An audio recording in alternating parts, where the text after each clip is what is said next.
नमस्कार जय जगन्नाथ मु सौम्य स्वागत करूँ सत्य डेवोशनल यूट्यूब चैनल को। तो चलतु आरंभ करवा भक्त कवि बलराम दासक विरचित ब्रह्मांड भूगोलर 250 अध्याय।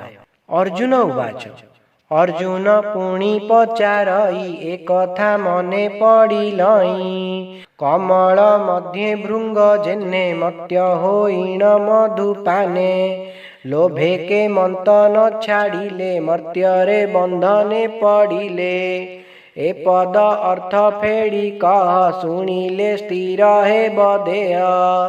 श्री भगवान वाच अर्जुन पचने मुरारी कहंती भूगोल विस्तारी कमल पुष्प मधु कही भृंग जे पवन अटई रज बीजंक मध्ये थिला मुद्रित हंते बंदी हेला शुणी अर्जुन हेले तोष भणिले बलराम दास।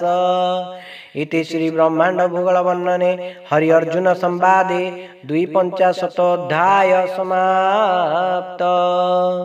जदि आपण मानक आमर ये भिडियोटी भल लगता है तेज आम चैनल को लाइक शेयर सब्सक्राइब करने को अनुरोध। जय जगन्नाथ जय पंचसखा।